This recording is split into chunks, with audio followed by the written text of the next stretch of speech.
Okay, what we're going to do now is some channeling, and just a few things I'd like to say while Mary's sort of just relaxing a bit, is that firstly the spirit atmosphere here is very busy and very pushy actually as well.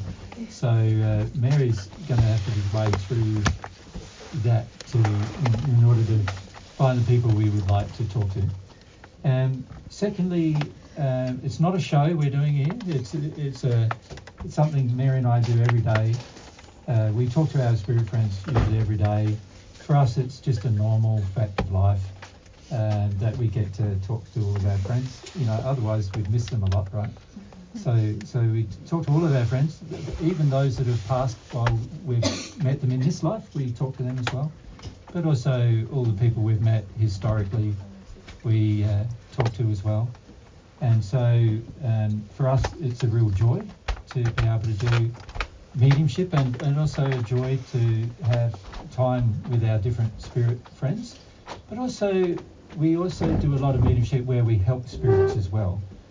But what we were thinking today is that for the sake of those of you yesterday who were particularly challenged with the idea that there's no reincarnation, you remember those of you who felt that challenge?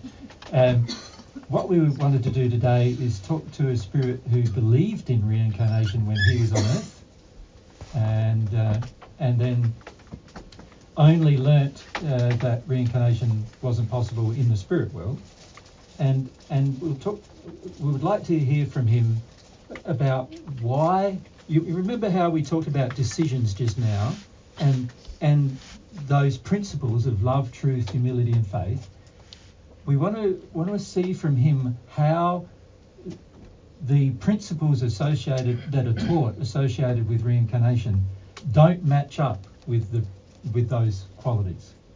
So we would like to hear from him about those things. So I'm going to let you speak with him. I'll so speak rather with him. than preempt too much about what's going to happen. Yeah.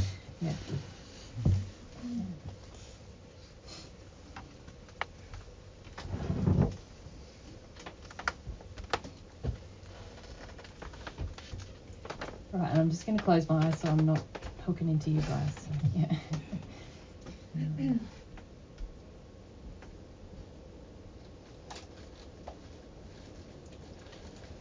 Hello, thanks for having me. Pleasure. It's a pleasure. Maybe first off, just for the sake of introduction, we can find out where you lived when you were on Earth and a few of those kind of details. How long ago that was and things like that. Sure. So I should say we're old friends.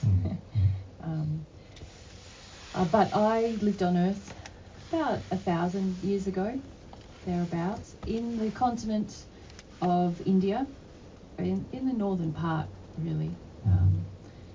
The landscape and the delineation of borders was different then, but in that region. So near the Himalayas? Yeah. My name on Earth was Netir. Yeah. And I was of the Hindu faith when I lived on Earth. Yeah. But of course you want to hear about my story, and so... of course we've heard your story many times, but if we, mostly for the sake of our audience, and also for the spirits around our audience who are also, still flirting with the ideas of reincarnation and things like that, it'd be nice to hear your experience from yourself rather than from us. Yeah. Sure.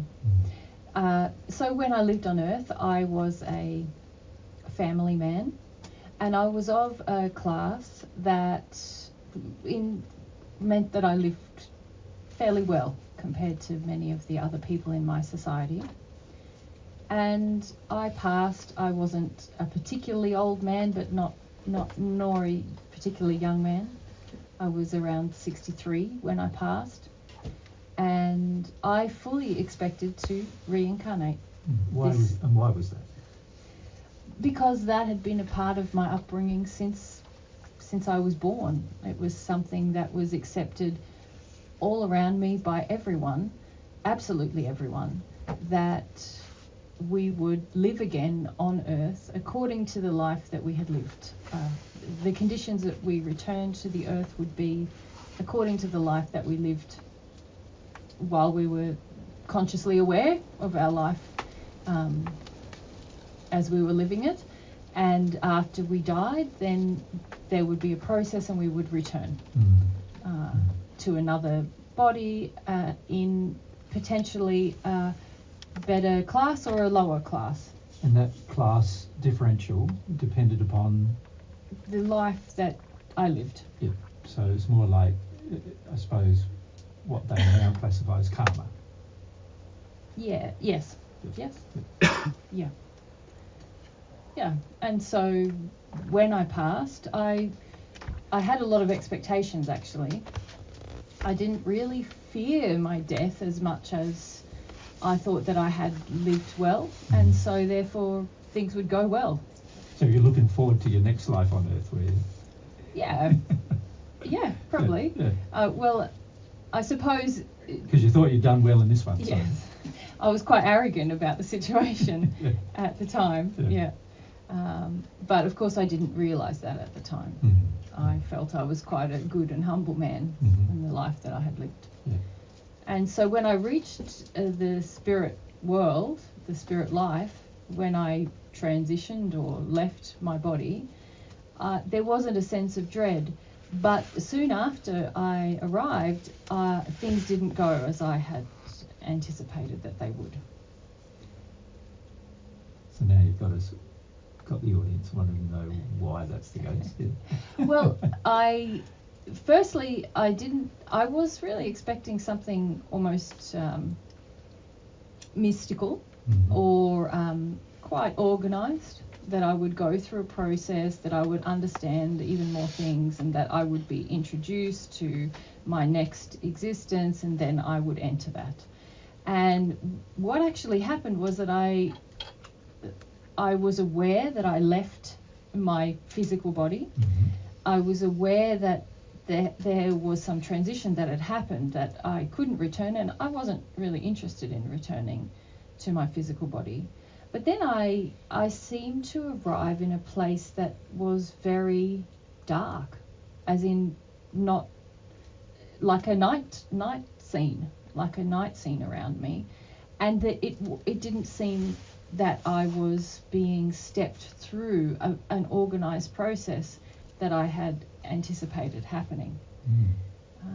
So it was almost like you felt like, I've arrived in this no man's land. Exactly. And what do I do now? It felt very sort of empty in a way, sort of, and without... Could you see outlines of things, like buildings and other things? Yeah, not so much buildings, it was more like being in a place of sort of like a wasteland. There was rocks and the outlines of trees, but I couldn't see anyone for quite some time. I suppose because it's so dark too, you can't really see colour. No. Not much colour. It really actually resembled the sort of like the barren mountains that I had grown up around. Or that these mountains were barren. But sort of resembled the landscape of my childhood, I suppose. But there was no life and no inhabitants, it seemed initially. No colour. And I sort of really felt very lost and confused. And I suppose more than anything, I felt that there was an emptiness.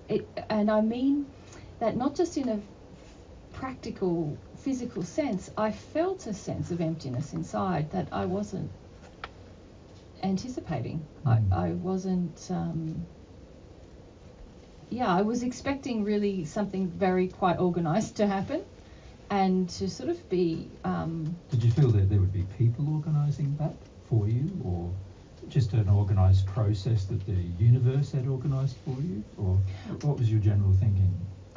So I wouldn't have called it people, but I would have called it, I suppose, the universal powers, gods, who would help me through that process. That's what I thought would happen, and I thought I would be met in that passing, and that sort of welcomed. Yes, and that they would sort of, I suppose, if I'm very honest, I felt there would be some honour, some recognition, and good life. Yes, Yeah. and some acknowledgement from these gods that I'd worshipped, and that I would be told what would happen next, Yeah. or guided as to what would happen next. But I had sort of a strong kind of idea of what that would be like, an impression emotionally, I suppose, is an anticipation, and then it didn't happen.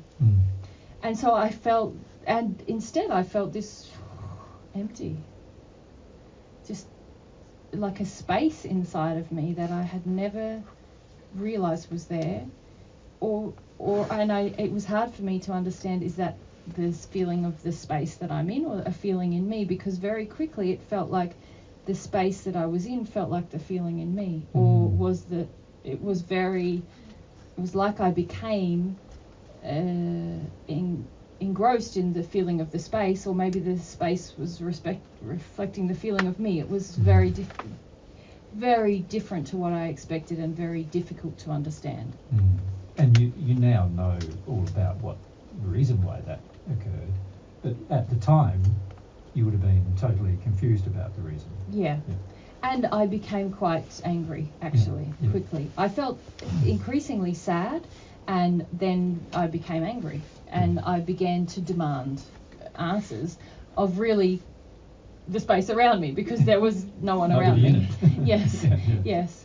And I really raged at the gods, and I raged about, of course, even at the time I wouldn't have called it rage, I would have called it, just demanding answers.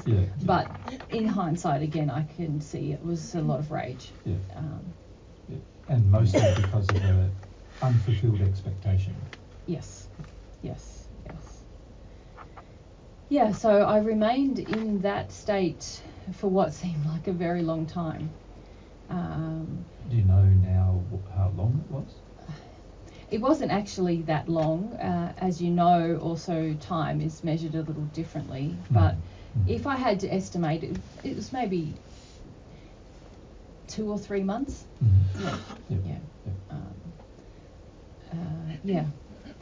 And then I suppose at that point I began to think, well, nothing is coming to me. I'm going to have to try to figure some things out for myself. So go on a trek and find them. Sort of, yeah. Go and discover what's happening here. What's going on. Yeah. And I also began to feel like maybe I hadn't completed the process of passing.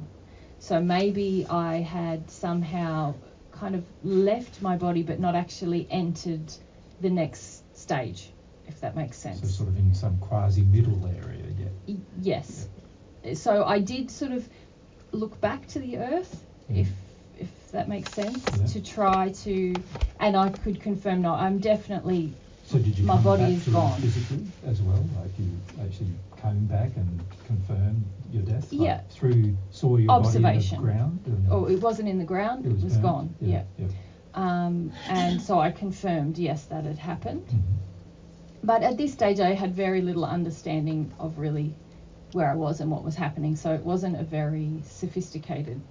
I realised I could do that, I did that, but I didn't really stay around the earth because I was really anticipating my next existence. I needed to get that happening. So I was sort of drawn back to this place where I had arrived, seemingly not really in my control. Again, I didn't really understand how things worked at that time, but when I wondered, well, have I not died then? Am I in a coma or something? And I came back to the earth and I could see, no, my passing had been signified. It had, all the rituals and everything had been observed. Family all believed you had gone. Yep. Yep. And more important to me, it was more important to me that all of the rituals associated with our faith had been observed. Yes, gotcha. Because you felt that those rituals needed to be observed in order for reincarnation to occur as well. Yep. And once I'd done that, then I understand now my desire was fulfilled, and so I was naturally drawn back to the place where I had entered the spirit life. Yeah. And at that point, then I decided I needed to go and find out, do I need to go further? Is something missing that So I you haven't started done? seeking answers. Yeah. So I did actually, you jokingly said about a trek, but it was sort of like that. I decided to start walking in one direction and see what would happen. And in that process, again, I didn't understand that desire was the thing that would bring me more truth or bring about change. But in that process, I began to walk, and I did start to encounter people. And I met some people who were in a similar situation to myself. And then you were sort of wandering, looking for answers as well. Yeah. And who had no awareness of where they were or why they were there. Yeah. And others who seemed to be, they sort of stopped looking, but they seemed to be in quite a lot of emotional pain and physical pain in some cases, feeling quite lost and hopeless and desperate. And that scared me a great deal because I could feel those feelings beginning to sort of arise in me as well. Right. Yeah. So I thought I have to keep looking. Keep on the track. Yes. Yep. And avoid those feelings. Yes. Yes. And so I did that, and eventually I reached a place where I felt exhausted. It was like, that didn't happen in a day. That happened, like, I could walk for really, really a long time, but it almost seemed as though the environment began to feel more restricted or closed down, and almost that I couldn't walk further. It was... which you now also understand. Yes. But which you didn't understand then either. No, I really didn't know what was happening. Of course, now I understand that was because there was restrictions. The environment was restricting me to help me to feel the restriction that was spiritually within me. And that I couldn't really expend more energy because it really wasn't in me due to the condition that I was in. Yeah. So at that point, I began to start to feel some of, like the same emotions of the people you walk past. Yeah. It's just a feeling of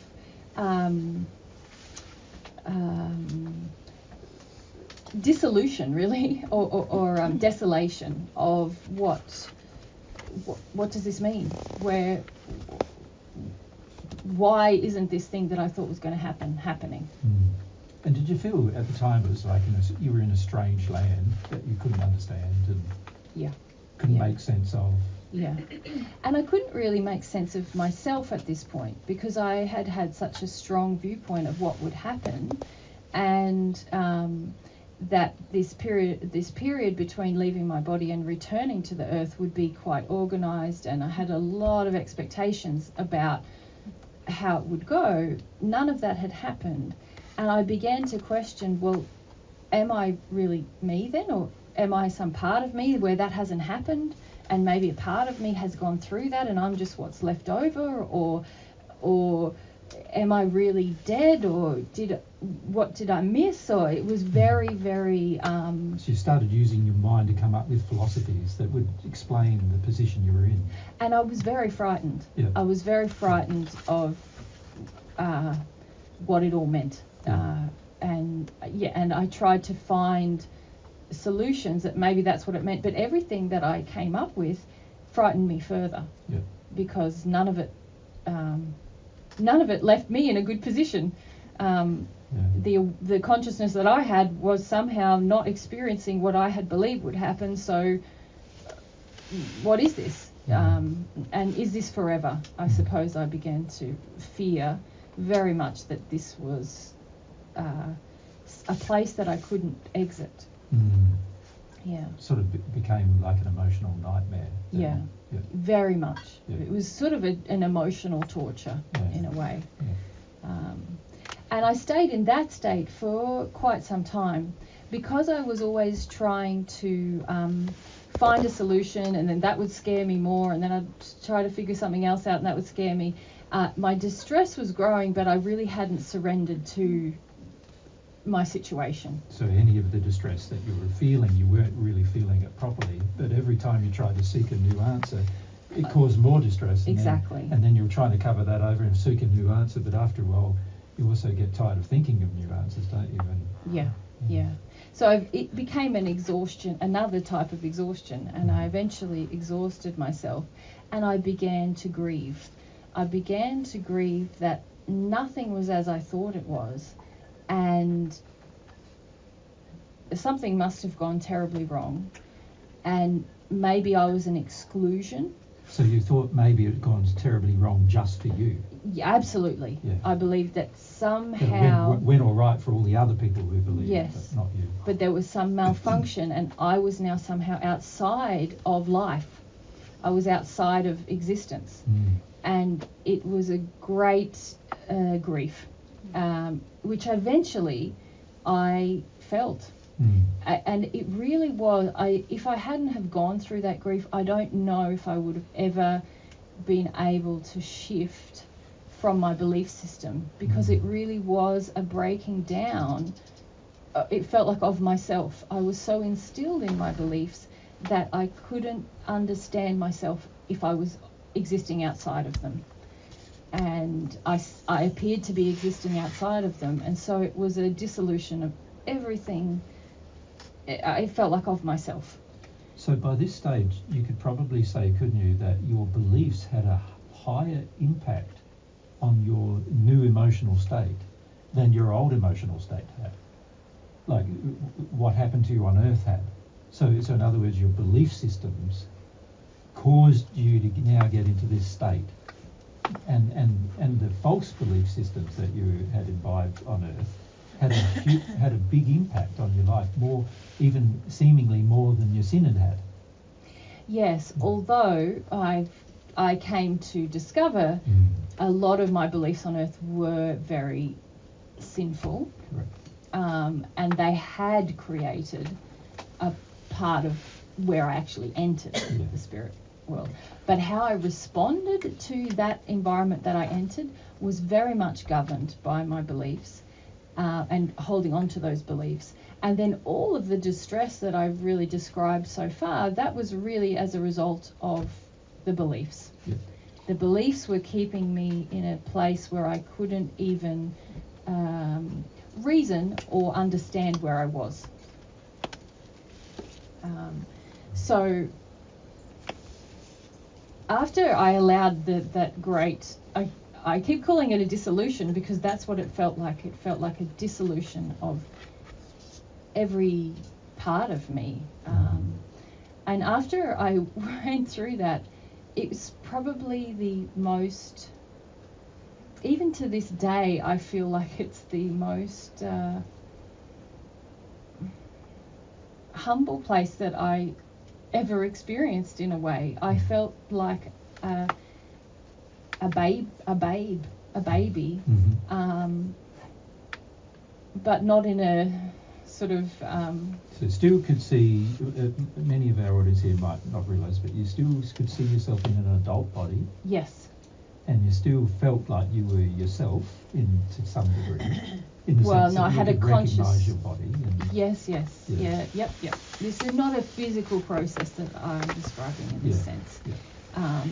I could see my physical body, and all through this, but of course I had this question of like, well, what is this consciousness I'm experiencing? Because, I was aware that when I reincarnated, I would lose consciousness, but I still had consciousness. Yeah. So there was something going wrong, and was I split off from my new consciousness, or what was happening?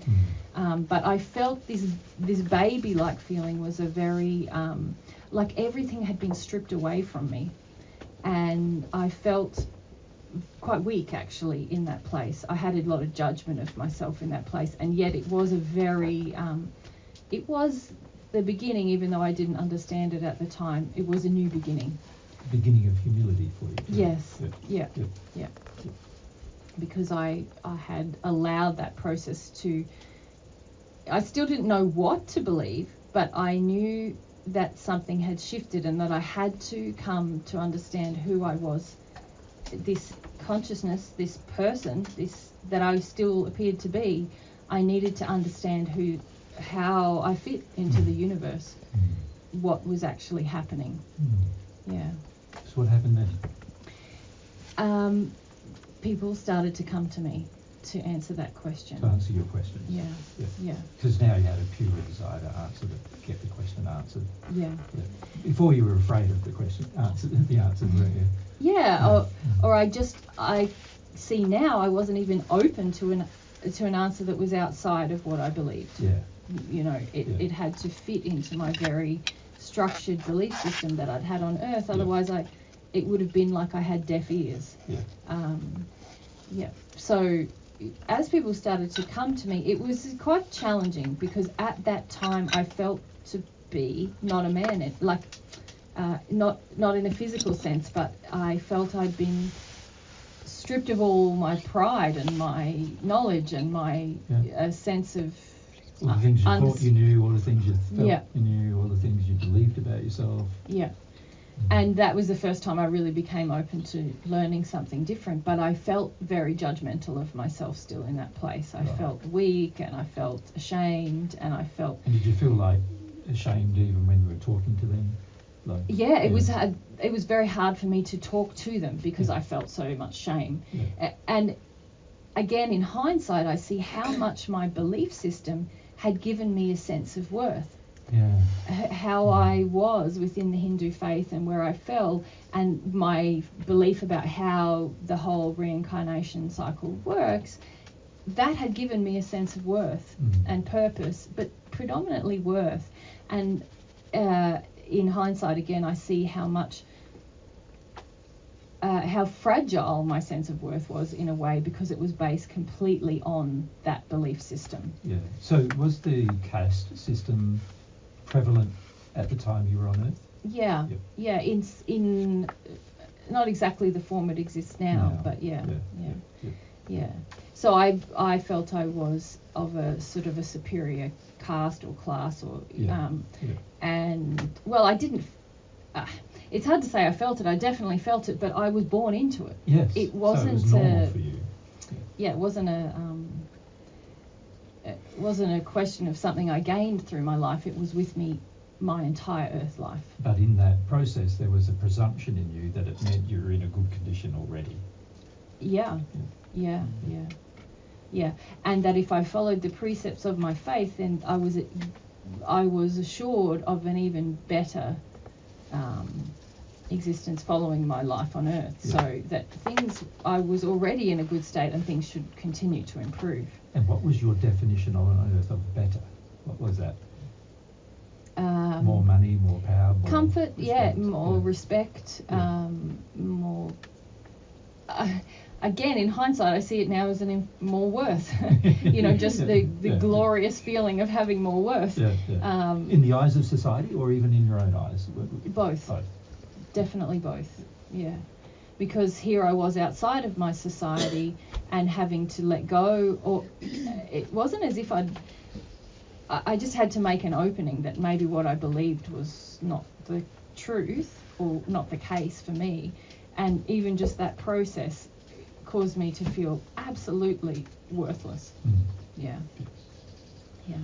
Okay, so these people had come to you, and you started asking questions. Yes, from this very ashamed place. So it was tentative at first.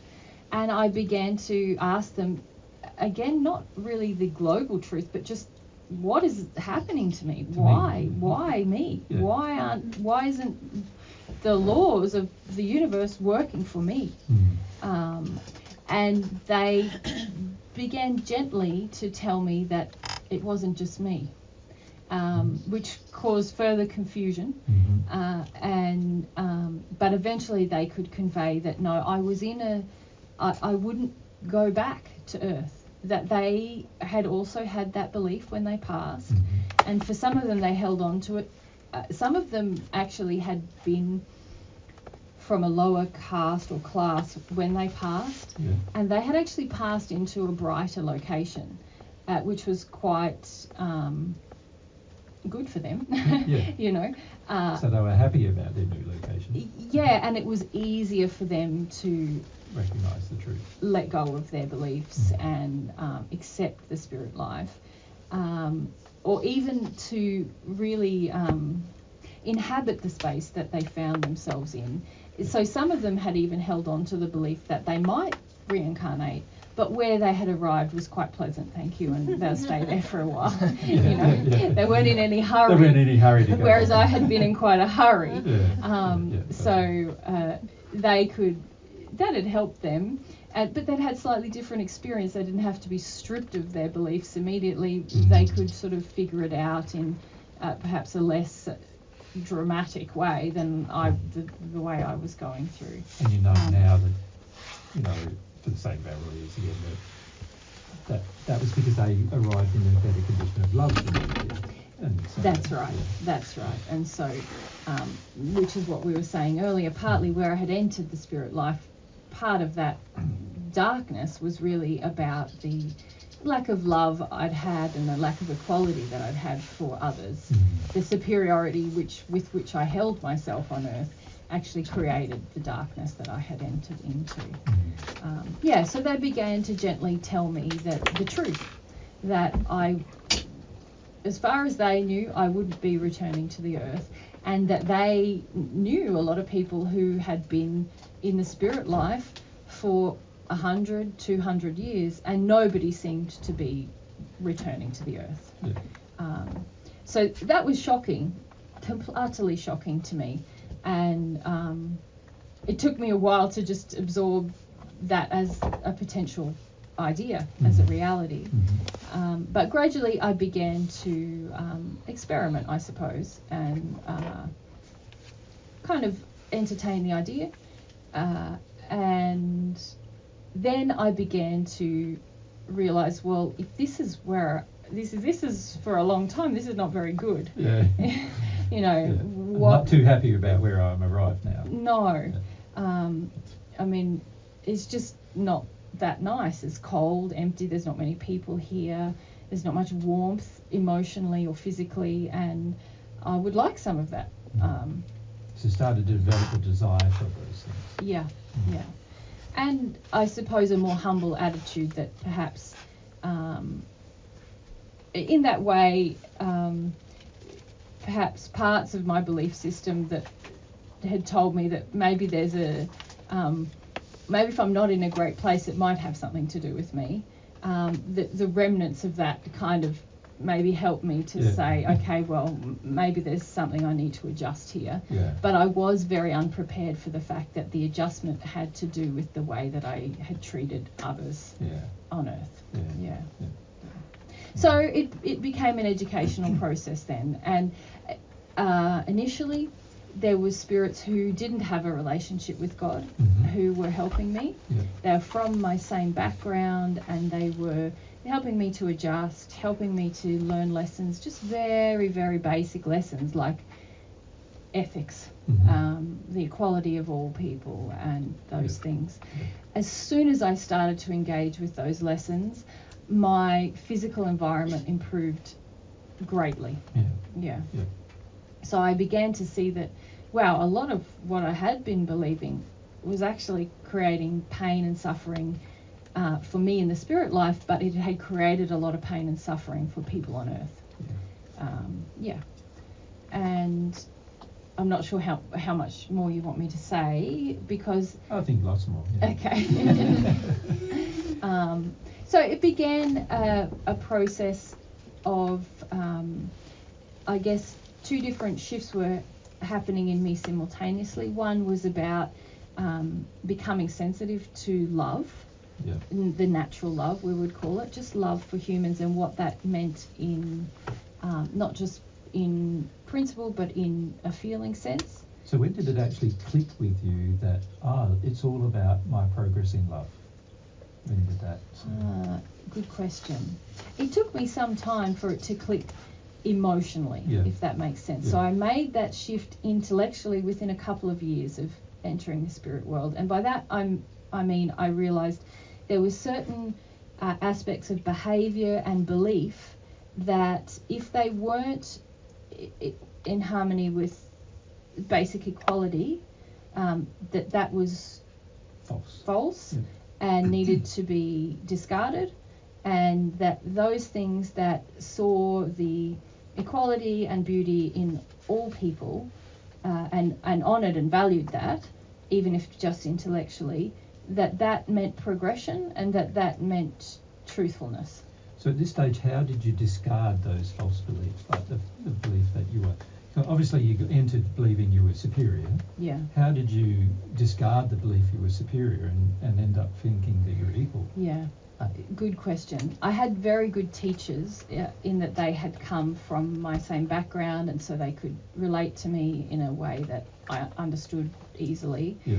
But they took me through a process of, sometimes they would show me visions or images of my life that I'd lived on earth, and how out of harmony with those principles I was. Yeah. So they sort of triggered your guilt in that regard, like said Yeah. you were guilty of this. Yes, showed me and showed me sort of what it was like for other people, in response to my behaviour, and that brought up quite a bit of pain for me.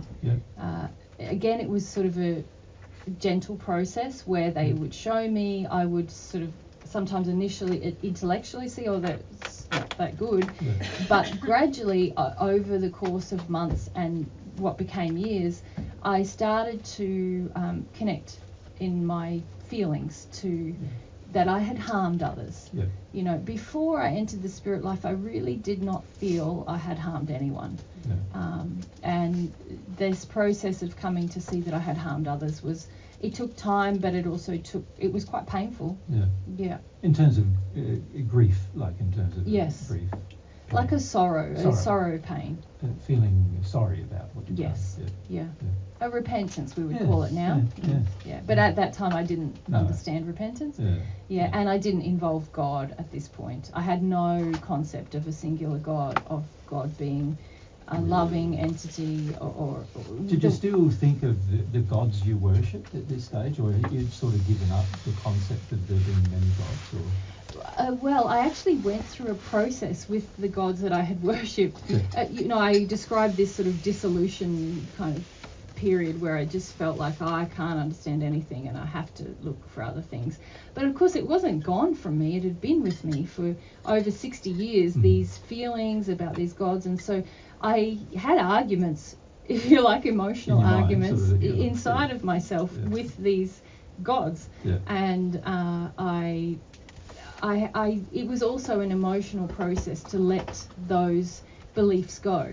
So were you yelling and screaming at them? Yes, and why aren't you here, and why didn't you deliver, and I offered this, and why didn't that mean anything? And I was a good person. It sort of feeling that I had fulfilled my duty, why weren't they fulfilling theirs to me?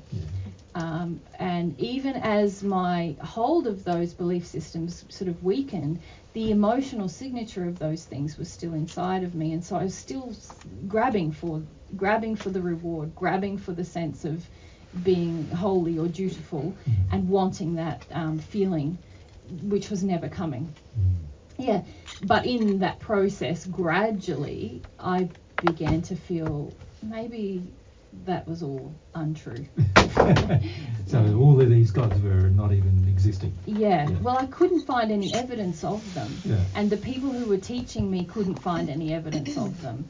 These people who were teaching me were in the second sphere, so they from the development that I am in now, they were quite like they had quite many more lessons in love to learn, but they were very, very precious to me at this time, and I still owe them a debt of gratitude. They were rescuers, yes, really, weren't they? Yes. They helped me out of a great deal of confusion, sorrow, and darkness in a very kind way. Yeah. Of course, I was expecting that if I had done something wrong, things would be very harsh upon me. And you might say that things weren't that pleasant for me, but in the beliefs that I had come from, I expected it to be far worse if I had done something sort of wrong. almost violent. Yeah. Sort of crushing and when violent. it was sort of like more gentler process, even though it was emotionally difficult. Yeah. You were also a bit confused about that as well. Yes. So I would say it was really 10 years of disorientation, if I had to quantify it in Earth time. It was a gradual process of improvement, and I felt happier, but it was very disorientating because I had been in a very strong structure of belief, and it was gradually being dissolved both intellectually and then emotionally. And intellectually I would have to consider a change, and emotionally there would be a grief or a feeling of injustice or a feeling of wasting of my life in this belief system as well. But eventually I reached a point where I felt, well, this life is obviously forever, or for as long as you're aware, at least. As long as I'm aware. People don't seem to pass from this life, and nobody seems to be going back. And so I should just get on with living here. So that's probably the initial transition that I made. And then, of course, some 100 and something years later, I made another transition, which you know about and that you were involved in. So. Should I ask the audience whether they want to hear that transition as well? So I had been in the spirit world for now, 100 and something years, and I felt that initially I was very concerned about beyond very basic lessons of ethics and the very fundamental lessons, I suppose, that my initial helpers had helped me to see, and the way that my life and my condition improved in the spirit world was to grow in these aspects of basic loving kindness to others, basic ethical principles towards others.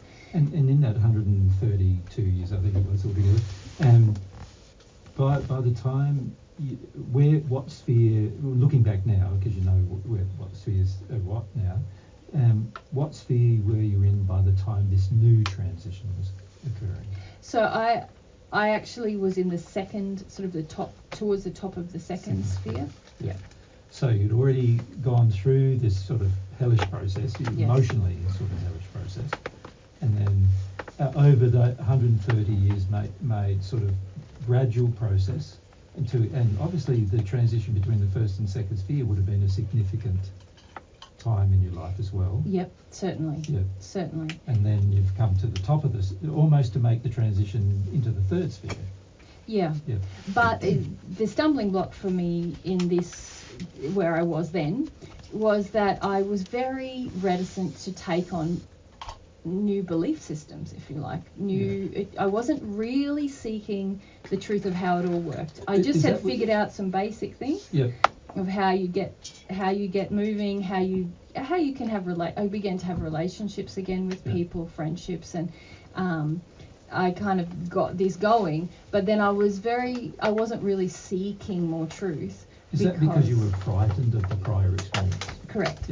Because I was very frightened of still holding that fear of that dissolution process I had to go through, where I felt like everything that held me safe and secure and understanding in the world had gone from me, and I still felt a lot of judgment for the place that I ended up in, and the fear of this disorientation again. So you're worried that it was going to occur again at some point in the future? I was.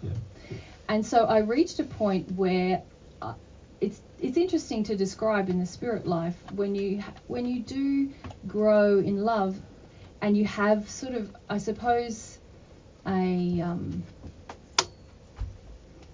feeling of being okay with change, and a natural desire to have an improvement in your situation. there is a pull that starts to happen on you as you're growing. Even though I wasn't seeking, I certainly wanted to improve my condition and state where I was, and so it was just a gradual building over these 100 years. And so as I was reaching near it, of course in the spirit world you don't measure, where am I in the sphere and all that stuff, but as I was nearing this transition at the top of the second sphere, I started to feel quite distressed actually. And at first I didn't understand why, and I felt I was sort of drawn forward, but I felt for the first time really that there was a fear there. There was a fear about going forward. And I actually found myself almost degrading again. It felt like, if I don't, there's something is happening here, and maybe I'm going to go back down. Yeah. And that then became a fear as well, because from where I'd come from to where I was so magnificently different.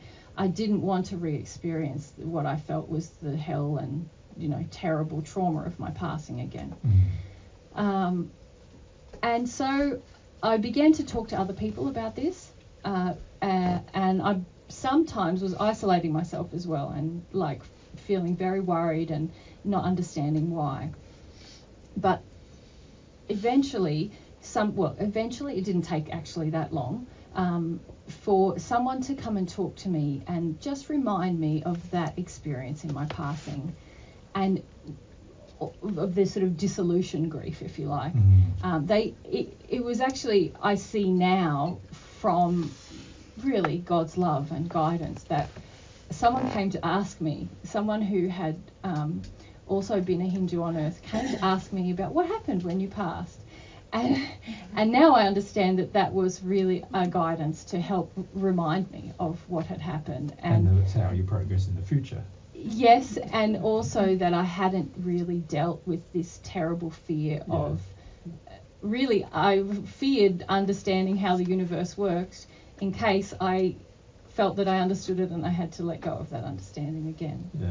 And so it took me into quite a deep emotional process where not only did I feel the fear of that happening again, eventually I came out of it and I thought, well, even if that has to happen again, I still want to move forward and I still want to know more. So your faith started to grow, that actually improvement was still possible. Improvement was possible, and that even if I sought out the truth of how things worked and I had to modify that again, that I would cope with that would be okay, and that I would never give up the principles that I'd already learned. But I had to go through the fear. Before I went through the fear, it felt like, no, I can't possibly take on another structured belief about anything.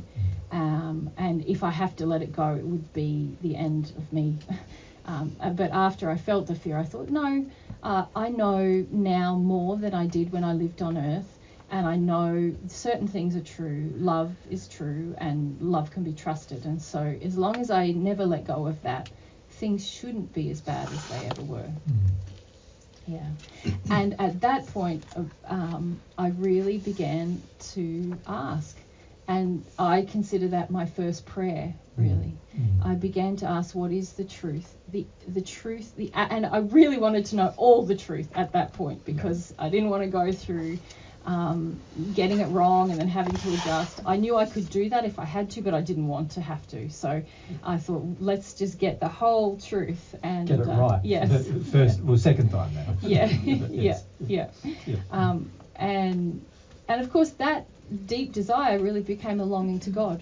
So it's really a precious memory because it was my first prayer. And immediately, some wonderful people came to me, including yourself, to tell me the truth. That God exists and that I could have this relationship with God, and in fact that I could receive God's love, and that if I continued in that longing that I have, that I could progress eternally and become very, very happy. And that's the decision I made. So in that process too, you had to learn some things about prayer and about what it Yeah. meant to have a desire and, Yeah. and these kind of things. But that must have been a lot easier than what you had to learn up until that point, though. Yeah, of course, Yeah. of course. Well, and it was better. It was better than I thought it was going to be. Actually, the whole truth was, it delivered so much freedom to me. I felt like, wow. I feel like I've already faced such immense pain, and I never want to recreate that by treating people badly. And now there's this really quick way to know if I'm treating people badly, and that's to long for God's love, let God's love enter me, and that makes me sensitive to whenever I'm out of harmony with that with somebody else. Yep. And as you can imagine, after my experience, that my treatment of others, something I'd never considered on earth, became so important to me. And so, yeah. Now, in this whole story, you haven't mentioned anything about family members. Yep. So, just for the sake of our audience, what in the 130 years did you get to see many of your family members? Did you meet up with them when they passed, or what happened there? Yeah, well, initially I was very, it took time, as I was saying, if we go right back to when I first passed, it took time for me to really emotionally give up all these belief systems and to understand that my experience or the laws governing my passing were the same as everyone else's. So initially, like my wife passed after me, but I didn't see her at her passing. I didn't greet her. I was very involved in trying to figure this thing out for myself. And I also still had these strange kind of ideas that maybe it would be different for her at that stage, which is quite a bit, you know. At the time she passed. Yes, yeah. So I sort of ignored her, which was something that I had to deal with later as well. That was very unkind of me. Yeah. By the time my children started to pass, I had begun to visit my wife, who actually entered a very similar state to myself, and that I could begin to help her in her progression.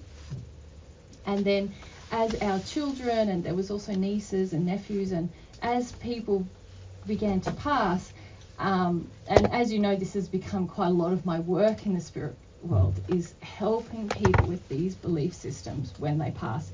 To this day, I'm still helping people with these belief systems. In the many forms that they exist on the earth. I'm greeting them as they pass and trying to assist them to see the truth of what is available to them, and that reincarnation is not possible. Yeah.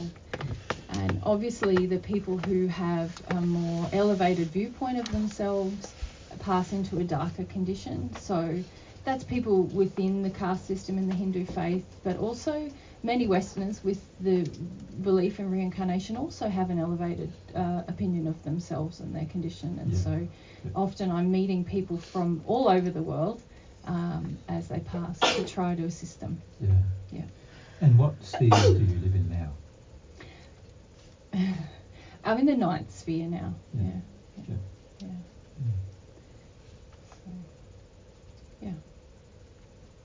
Shall we let the audience ask a few questions if they want to? Anyone want to ask? Or stunned silence? We're okay if you don't want to. Maxine? What did you learn about the damage that the belief in reincarnation does for people? Yeah, it's something that there's so many damages, I suppose, and it's something that I really took time after I found my relationship with God to really almost dedicate myself to studying for a time, because I felt that it was really important in helping the people that I met, but also I've also been involved in trying to inspire change about this belief on earth as well. So some of the damages are obvious in my story, in that the belief system itself created quite a lot of pain and quite a lot of confusion, and that is very common for people passing still.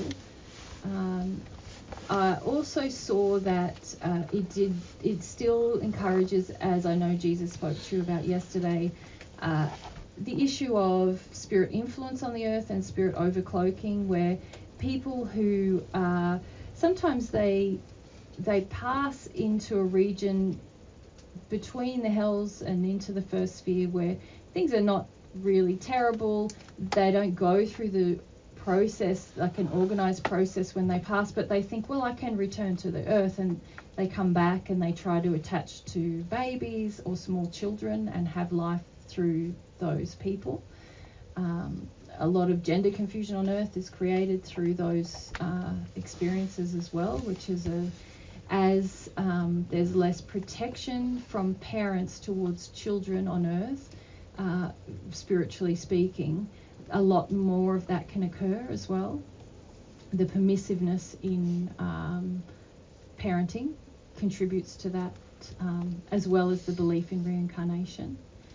There's also this idea that one's circumstance in life is a reflection of their worth or goodness, if you like, which is very inherent in all the beliefs about reincarnation, and that somehow we are either being rewarded or we have to repay some past sin that is not remembered, is a very it's a way of disassociating people from their current soul condition, and it's a way of disempowering people to make soul changes in their earth life, because there's a tendency to believe that, well, this is my lot and it's because of something else, and not to be empowered to change or to see that other people's lack of love is creating a suffering as well.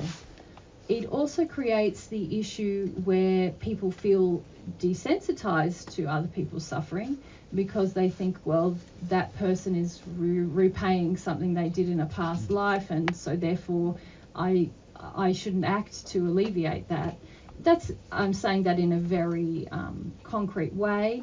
Obviously, some people wouldn't maybe verbalize that, but inherent in the belief is this kind of flavor, where we can distance ourselves from the lives of others because they're acting out or repaying or being rewarded for something they did in the past. Being rewarded or punished. Yeah, one of the two things. I was told that the amount of child abuse I'd had in this life was my fault. That it was because I'd done something terrible before, which at the time is a devastating, awful emotion. I was already in a blame state anyway. So that's right. Yeah. That's right, and it's also very disempowering because you have no knowledge of that previous life. So supposedly, the belief is saying that you're completely disempowered in that way as well, that you just have to really suffer and blame yourself because of that past life that you can't even remember. So that's a great example of what I'm referring to, and the fact that someone could say that to you and not feel the devastating impact that would have upon you is part of the problem of them also holding that belief. There's a lot of illogical thinking in this belief as well. Like, you come back, you forget what you've learned, you go back without remembering what you've learned, which was what started to make me question it when I was involved in it. Was, hang on, and I remember reading Neil Donald Walsh, who said he'd had 569 lives, and I could still feel through the book I was reading that he had a lot of issues with women, and I remember thinking, I haven't sorted that out yet. Like, how many lives do you have to have? Not that. To sort something out. And it's also very disconnecting for people from God and from the reality of the spirit life. And I have seen in my experience people waste many, many, many years that would have been otherwise productive in terms of their growth in the spirit life, either trying to return to the earth ineffectually, and understanding is ineffectual, and trying all different ways, or being in a prolonged state similar to the one that I was in, of feeling absolutely devastated and confused, feeling that their life was a waste, feeling that they're not sure what to do next. And all of that time could have been spent in growth and change if there was more of an open belief about what would happen when they passed, or a more truthful belief, of course, which is what I try to give people now on earth. It undermines the value of spirit life. Yeah, completely. And I was. Can you stop telling your story? Yeah, it's I about will. asking Sorry, yeah, no, that's fine. questions. Sorry, I could feel that. Let's just go up back, and then we'll go across to. So right at the back. Keep your hand up at the back.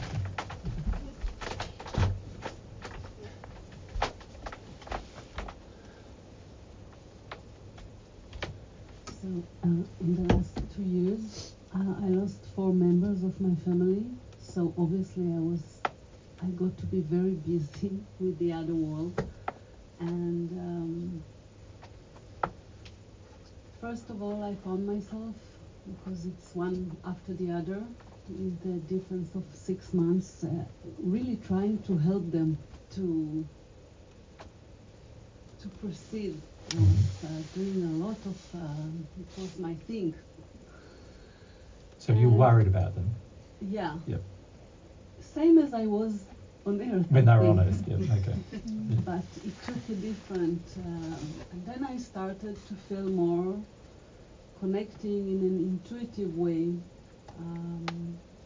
Didn't know sometimes. But what is your question for him? So my question is, first of all, are we able to help our loved ones when they pass away? This is the first question. Mm-hmm. And the second question is,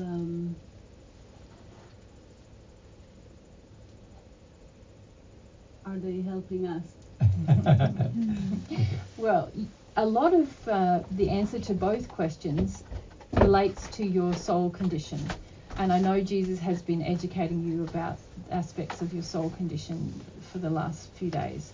But it's whether you can help them or they can help you is very dependent on the amount of love that they have within them, that either party has within them, and the amount of truth that you know, and the amount of faith that you have, and your willingness to feel what you feel and not try to draw the other into your avoidance of feeling. So many times what I observe when people pass from the earth, there's unresolved issues in the relationships, and oftentimes those things are stirred up at the time of passing for both parties, particularly for the people who are left on earth, because of course the people who are left on earth, their life continues more or less unchanged, just with the absence of that person, whereas the person who passes is undergoing quite a lot of changes. Massive and that they take the issues from that relationship with them into the spirit life, but they don't necessarily deal with them immediately. But if the person on earth is feeling needy towards that person, or feeling they can't live without that person, or feeling overly concerned in a fearful way about that person, depending on their condition of love and truth, may be drawn back to the earth to try to reassure the grieving party on earth. So that's something I commonly see happening. So sometimes when people say they're grieving for a person, they're actually very needy for the person to come back. In your case, I feel it's a little different from what I can observe in your spirit body. There are issues of responsibility that you have that are causing you to be more engrossed in them, and feeling that you do want them to move forward in their spirit life, but you do feel that you are more advanced in love than them, and therefore a better guide than perhaps the guides that they will receive in the spirit world. So one of the best things you can do to help a person who passes is to pray for them, to ask for God's standard of love for them and God's guidance, if you like, because God assigns a guide to people who wish to grow and progress in the spirit world, and God's laws provide a lot of assistance. So the key thing is working on your condition of love and truth, and then you can very much help them, and you do help people who have passed. To some degree, you help them even by dealing with your own issues, because many people who pass initially are still very interested in the earth, and if they witness you dealing with your pain and being able to do that, that often helps them to not only feel free of any attachment you have to them, but also to feel that perhaps they can feel their stored pain as well. Yeah, your second question was, you asked, do they help you as well? Yes, and I that. feel so.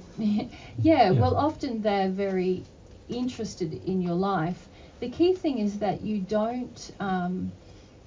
It takes time after a person passes for them to adjust to their new experience. So if you think about my story, there was quite a lot of adjustment that had to happen. And if I had have been very drawn back to the earth in terms of being interested in my family's life and engrossed in how they were feeling or their decisions, at that time it would have really delayed the very significant changes that I made that really helped me to really flourish. So the key thing is to not be needy with the people who have passed. We all, those of us who've passed, definitely take an interest in those people who are still on earth, but the quality of that interest depends a lot on our condition of love. So sometimes if we haven't progressed very much, we might take an interest in your life, but it might be out of arrogance, where we think, oh, you should make this decision or you should make that decision, and not necessarily out of the best thing for your long-term welfare. More about having our selfish, unfulfilled desires fulfilled through you on earth. But the more that someone progresses in their spirit life, especially with God, but even just in natural love, the more they'll be able to visit you and offer you love, and you'll feel that. And also you'll be able to talk to them very easily, which you sometimes do anyway. Pierre, can we go to Pierre? There's a few people and I want to get a few people. Thank you. I have a few questions, but I will just ask one or two if I can.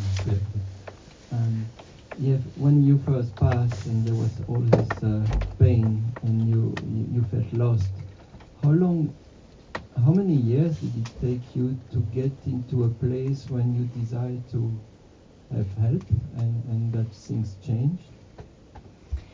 It was kind of a gradual process. And again, it's like maybe it was. So within a year, I started to receive help, but really the great big dissolution grief, that took longer, you know. But your question is a little bit personally motivated, isn't it? About your own changes. It's also to give an idea for everybody. When we are in these states, how long it can take? I would say 10 years or so, really, for me to really sincerely engage with the assistance that was offered. But I also see people in much, like some people spend 100 years without seeking any assistance. I think it was such a dramatic contrast between what I expected would happen and what happened, that in some ways that helped me to reach the desperate state quicker than a lot of other people. Yeah. So you were quite rapid in your case, among similar cases. Yeah, I would say so. And the second part, if I can ask, is what could we do with people similar to you that believe very much, like very strongly in reincarnation, because it's a culture is it possible to do something to make them change their minds in some way, in a loving way, I mean? Well, in a loving way, you must respect everybody's free will. Yeah. And I would beware of your arrogance of thinking that you understand everything before you experience it.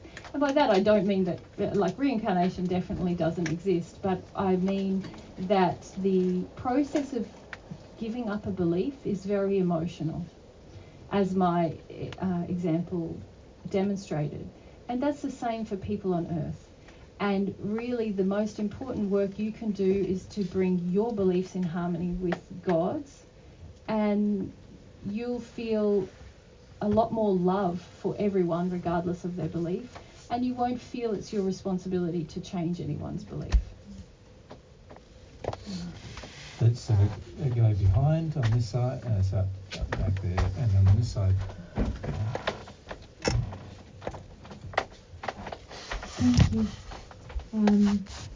It's a personal question.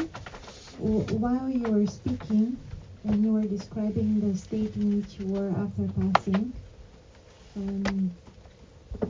I felt a huge heaviness, because in some way it actually feels like I'm at times already living that while on Earth, and I'm not fully sure where it comes from, because it's not like I've had big abuse or anything horrible happen to me. And also, as you continued speaking, that thing started lifting and there was like a sense of relief. So my question is, what's going on? What's going on? Yeah. It's a good question. Yeah.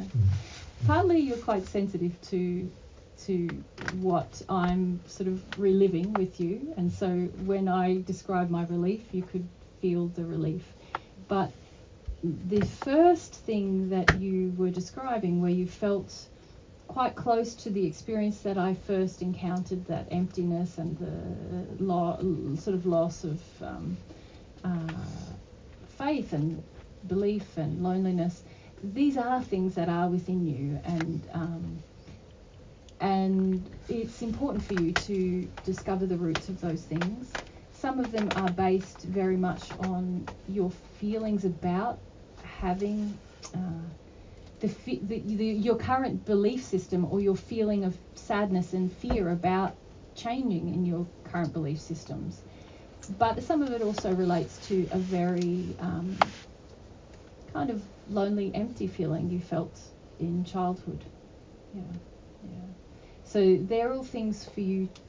The wonderful thing about, and I've found this time and again in the spirit world, the wonderful thing about really sharing our experiences, similar to the fellow who came to me and asked me about my passing, and that when I was in the second sphere, and that really helped me to connect to what I hadn't dealt with in leaving the first sphere, and then transitioning into the third sphere.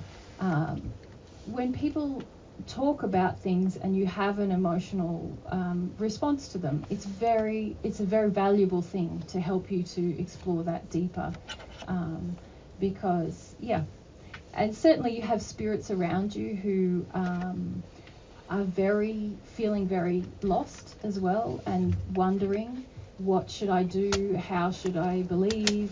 I'm scared to believe something that's wrong. So a lot of the feelings that I experienced when I was experiencing them, describing them, the spirits around you started to experience those feelings, and that impressed upon you, but it does resonate with some feelings that you also have, and so quite a good experience for you in that way, but will just require a bit of effort now to explore those feelings in yourself, but also to become aware of the spirits around you. Some of these spirits have been drawn to you because you're seeking in your own life, and they're seeking, but the problem is they're using you in that way. They want, rather than they themselves find the truth for themselves, they're perfectly able to in the condition that they are. And there's many spirits here today actually who came with me to help spirits who are looking and feeling lost. The problem that you're having is that they are impressing their feelings upon you and pressuring you to figure it out rather than they take that initiative. But that's also resonating with some feelings of sadness and worry that you have in yourself as well. And you're feeling like you want to alleviate the feeling for them and for yourself. Yeah. It's important for you to understand that their pressure of you is because they actually want to avoid going through the experience that that I went through. Who's gone through. I actually, can I just add, that's my bigger question. I actually get to a state where I don't want to live anymore. Yeah. And I feel like part of it is not mine, but I don't know what to do. Well, that is true. That's true. That is true. That's very true. Yeah. Obviously, you don't want to act upon it. No, and it's important to just become aware that you have a lot of spirits around you who feel very hopeless, and and I'm speaking to them as much as to yourself now. It's important for them to take more responsibility for their own feelings. Stop impressing them upon yourself, or really what they're impressing upon you is take away this feeling for me, take away this feeling for me. Or share it, and if we share it, it'll dissipate. It'll be lesser, which is really like saying you take it on. The problem that you're having is that you're feeling like you should take it on. Out of avoidance of some of your own loneliness, you're willing to take on the feelings of others or not have any boundary about people around you and what that they can sort of impress on you, because you feel quite needy to have people around you. So there's feelings of neediness for yourself to deal with, but it's also for them to start seeking solutions for themselves. Yeah. That's good. And we were over here. That mic can go to... So let's go here first. Hi. I'm feeling a bit scared about asking this question. So this is a bit my quest now, and I would like to ask for clarification maybe. I've had many teachings on how to process anger, and I feel a bit lost. I would like to know from your point of view, I don't know if it's the same in the spirit world or here on earth, the way we should process anger. I'm just like this idea of like... He understands your question. Yes. Okay. Thank you. Well, as I shared, I had a lot of anger in my history and when I first passed. But I found, in hindsight, a lot of my anger was me raging or trying to alter a restriction that was already in place upon me. Rather than grieve the restriction, my rage was an attempt to move the restriction, or really the law that God had created that was governing my experience. My rage was an attempt to shift that law, if you like. Shift the boundary that was there. And of course at the time I wasn't thinking I was raging at God, I was raging at all the other gods and at myself sometimes and at the situation. But I suppose the process helped me by allowing the anger. It helped me to recognize that it was futile. That nothing was changing as a result of my anger. But it really did very little else for me. The restriction was still there, my unhappiness was still there, and I'd let out like all this anger, but nothing had really changed. And so firstly, expressing anger really doesn't change anything. But it was valuable in that it helped me to see the limit that was there and that I didn't want to accept the limit, if that makes sense. And I didn't realize that intellectually until many years later, but just from an emotional process, I was forced towards my fear and my grief because my anger didn't work. It's like a child in a way. I was in this sort of very childlike state of raging and nothing was shifting. And so eventually I exhausted that process and began to feel the other feelings that were inside of me. So for a person on earth, I would say it's very similar. You can have your rage, and in fact, it's better to have it in a responsible manner rather than taking it out on others or taking actions in anger. What I see on earth is that many people still take many actions in anger. Even some of their actions that don't appear to be angry are expressions of rage. And it's better to acknowledge your anger and to express it for yourself away from others. But don't think that it is changing anything very much. It doesn't change the law-based restriction upon you, which is that unless you release your fear and grief, that your life will change, because it won't until those things happen. Even if you have the illusion of change, or you move country, or you change jobs, or you change relationships, you really haven't changed, and your life really hasn't changed. The way that you engage with life hasn't changed until you shift some of those emotions that you're using the anger to try to avoid. Thank you so much. And we over here, and then over there. And let's go to the guys. Hi, just one quick question. Yesterday I was sick, but I also felt I was completely overcloaked with spirits, and my body was going through agony.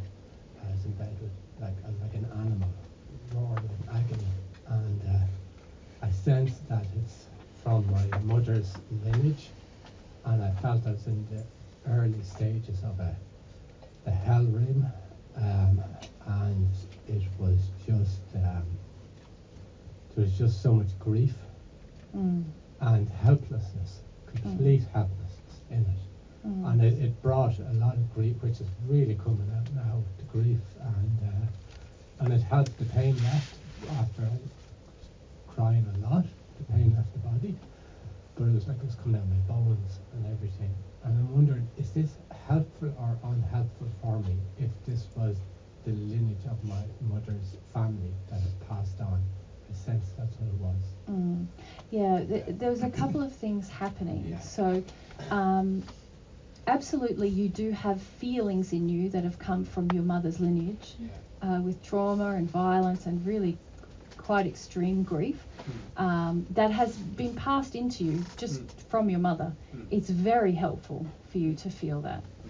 Partly what happened yesterday, you were right, that there were spirits who are from that lineage who are in a very troubled state in the spirit world, who you feel you call it kind of empathy with, but it's actually a kind of a feeling of wanting to share in or alleviate their pain, and that brings them to you. So sometimes you are experiencing some of their feelings, and there is it's very important that you and they come to understand that that is not helping them, and it's not helping you. You can deal with what's in you now from that traumatic history, and it's very important that they come to understand that they can deal with that. At the moment, they don't feel that they can, and you feel quite distressed on their behalf, but it's important that you establish emotionally within yourself that they can cope with that, and that you need to feel what you have inherited, but from that lineage, but also you need to release this feeling of terrible responsibility for taking away the woman's pain, actually, and taking it on. Yeah. Thank you. It's clear. Hey, what would you recommend to those of us who have what did you say, an elevated opinion of ourselves, to get to that baby stage, to have that experience? I think there's a passage messages from Julius Caesar where he also has seemed to be a similar thing. So the devastation stage. To feel like he was just nothing, but then we could like get going from there. Like, yeah. My brother, it's my advice is don't let it get that bad. Don't live your life like Julius and I lived, the other Julius I mean, lived on earth, where you become so entrenched in your belief in superiority that you face devastation when you pass. One of the things that gives you one of the ways you've been injured is that you haven't been encouraged to grow up. And you've been encouraged in this idea that you are quite a special child, if you like, quite a superior child in your upbringing. But now you're bringing that into your adult life. And one of the benefits is that you still have a childlike curiosity about things. The thing that you need to discard is the superiority. And I would encourage you to take it's extremely gentle, the circumstances of your life now, to the gentle signals of your superiority, listen to them, look at them. I had many of them in my life on earth and I completely ignored them. I became I clung to a belief system to help me avoid what were the workings of the conscience. And you have the opportunity and the knowledge now that I only dreamed of having on earth, to engage with the conscience, and you never have to actually experience complete extreme devastation, but you will experience pain about having these beliefs and having acted in these beliefs, certainly. And the devastation that I experienced is probably far beyond what you can actually conceive of emotionally at the moment. And so it might feel like utter devastation to you as it's happening, but it won't be as bad. Thank you. My question is kind of similar. Where you, as a person who also feels who has an elevated belief about themselves, you were telling that in the spirit world, people were showing you how you treated others, and that made you change. That made you change. Well, it helped me to reconnect, I suppose, with the conscience, and it helped me to see a perspective beyond my own as something that I really wasn't good at on earth. So that would need to be a process we could ask our guides to help us with. Yep. And was that the only thing that helped you with that belief that you were better than? No, but I would encourage you to invite your guides to help you to see the things similar to what I saw. There was also, I suppose, the experience of being loved in a very equal way, and that had an impact on me. And because the spirit friends and guides that I have had throughout my life here have had a good love of themselves as well as love of me, that I could never exploit their love of me, which is something that I was used to doing in my superiority, was exploiting people's belief, kind of their regard for me. And because I couldn't do that with the new friends that I had, it was very confronting for me. I could feel that they loved me, but I couldn't get them to do what I wanted. And I could feel that they loved me without putting me above them. And that at times felt like they were putting me down, I suppose. But because they were so steadfast and consistent, that really helped me to change my understanding of what my status was, if you like, that we were all equal. But for yourself, you have the opportunity to long for God's love right now, and that is going to help you so much with understanding emotionally the equality of everyone. And that will help confront your superior ideas, however they exist. Can we No, I'm sorry. You're too demanding, so then nothing. So we will choose the people who will take the mic.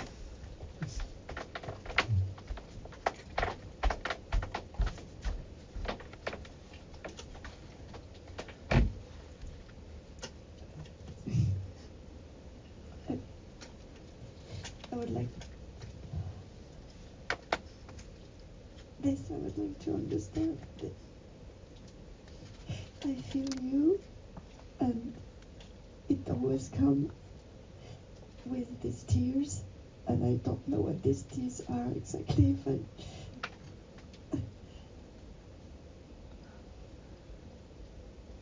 Is there something that needs to be grieved or? Yes, yes. You feel my love for you. Yes. Yeah. And that triggers a lot of grief about the lack of love that you have experienced in your life, where you've been overlooked and exploited. Yeah, a lot of people sort of view those feelings as empathy, but actually you're actually getting feelings from the other person that triggers a memory of all the things where you haven't had that love. And so actually it's not actually empathy you're feeling, but rather it's your own hidden, your own suppressed grief that you're feeling. And I just invite you to ask for our love. There's so many of us who want to love you and who already love you, so please ask. Yeah. Yes, I do. Right, so and then up the back. Yeah, thank you. Hello. It's about reincarnation. Mm-hmm. Mm-hmm. And I have a question because it's really in my mind. When I was a child, my mother was schizophrenic and very, very violent and dangerous. Yeah. And I born into it, and I didn't understand why. So I needed an explanation why this happened to me. And so I created the idea. It comforted me. At least there's a reason why this happened to me, and then I can take it because, especially I'm German. So there was a huge collective bad consciousness. It was guilt feelings, So I totally felt like this. I have to pay a huge bill of horrible things of I did and whatever in whatever way. And this was much more bearable than to live the injustice towards an innocent child. Yeah. This I could not bear. Yeah. So I needed this idea. Yeah. It's not from a religion thing or whatever, it's from there. Yeah. I understand, and I understand that a lot of people take on the belief for very, very similar reasons. But it has actually damaged you having that belief. I understand that at the time you felt it was the only way to survive what was a terribly chaotic and troubling and frightening and just traumatic situation. But you're still trying to cope with what that situation was rather than grieve all of the feelings that it was a terrible injustice that happened to you, and it was related to generations of your mother not having the opportunity to deal with her trauma and her addictions that caused her to be want to have the experience of spirits rather than her own, and her willingness to take that out on someone who was very small and very innocent is something that she's still dealing with now. But also there's a lineage there as well of people who were very shut down and very angry and very mediumistic, and this created this situation with your mother. So I would encourage you now to really have the courage to grieve the terrible injustice that happened to you. You didn't deserve it, and that I do understand that even feeling that you didn't deserve it or it wasn't part of some reincarnating plan actually connects you to more of your pain, but that is the pain that needs to come out of you for you to really experience yourself in a more free way. So even facing that childhood experience really with courage and dedication will help to open you up to what is the actual truth, similar to what I went through, where I said, well, okay, well, what is the truth then? After I'd been through my terrible fear and grief, I could then really ask, what is the truth of the universe? And I discovered it was something other than reincarnation, and I knew that for certain then. But I do have compassion for that, but I cannot say that it's even loving, because in a way it helped you. In many ways, it helped you to create a division between yourself and the terrible experience you were having to live through. And that division is not serving you. It's not helped you. And it's something really good for everybody to remember, is that a lot of beliefs on earth that are false are perpetrated because individuals are trying to avoid their trauma. Not because they're trying to feel it, but rather they're trying to avoid it. And so then we feel very attracted to certain beliefs that help me avoid it. And we've got to take a lot of care of doing this in our future, because if we continue to do this, you'll find that the main motivation you have to accept any belief is just to avoid something, rather than to find out what the truth is. Which is, if you think about the pure motivation for any belief, is to find out what the truth is. But a false motivation for any belief is just, I want to find a belief and I don't really care what it is, as long as it helps me avoid a feeling. So you just got to take a lot of care with that in terms of your future life. There are so many beliefs on earth that are false, and they are perpetrated because people use them to avoid their feelings. And so your example is a really good example of how that's occurred. Now, at the time you did it, you might have thought it was good for you. But it's very important to see that in the long run, the feelings are still inside. And so the feelings are still having their effect in your life. And that's damaging the rest of your life. And maybe pass this on to my daughter. That's right. If you have children, it passes on to them as well. And you end up doing a lot of things even without hardly even knowing you're doing them, in the avoidance of the feelings that you're trying to avoid. And then perpetrating that belief on the next generation. They don't have the same motivation as you to have that belief. But in the end, as you saw in this case, the belief does have an effect on what happens after you pass, because what you believe you think is real, and then it's very hard to give it up. So having a parent get a belief like a Christian belief or a reincarnation belief or some other belief that is false, and then imposing that belief on the child, that child then is going to grow up with these beliefs, and then of course when that child passes, what he's going to have to, or she's going to have to undo those beliefs somehow. So it's far better to almost give your child no belief than it is to give them a belief that your beliefs are true. You know? Yeah, and I've seen many people in a very similar situation to your own, where they've been grappling with why has this happened to me, and found the teaching of reincarnation as a way of trying to manage the grief and the trauma that they're going through, but actually not seeing that in a way that it's punishing themselves really for their experience. Rather, it assists you to distance yourself from the actual perpetrators of harm. And God's laws really want for everyone, or they act so that everyone who acts out of harmony with love is made responsible for that.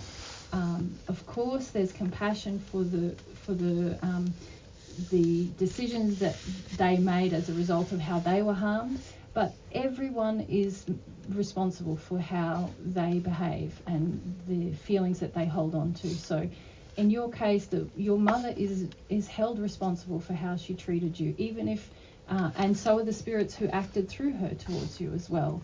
And it's very important. I have to work with people to help them to see that, just as Jesus said that them holding on to this belief of reincarnation is really a way of keeping themselves away from not only their pain, but feeling the gravity of the responsibility of what was done to them, because that often heightens the sense of pain. Did you see the point of what he's just saying in terms of, if you blame yourself, then can you see in your soul, you're basically saying you're to blame for what happened to you. And that is not God's standard of love. God's standard of love is whoever did things to you, they are to blame for what happened to you. You understand the difference?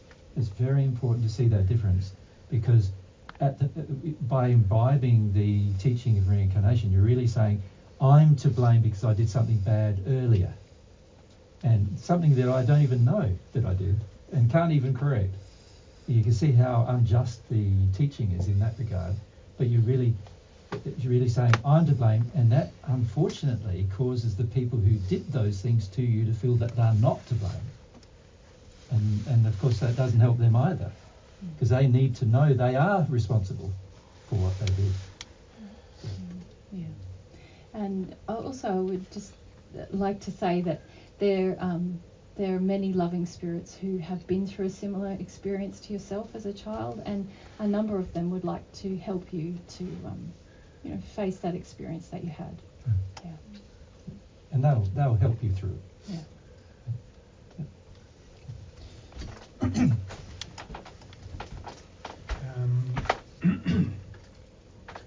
Being established in the Hindu faith as you were, I assume you were familiar with the terms liberation, self-realization, and waking up to your true nature.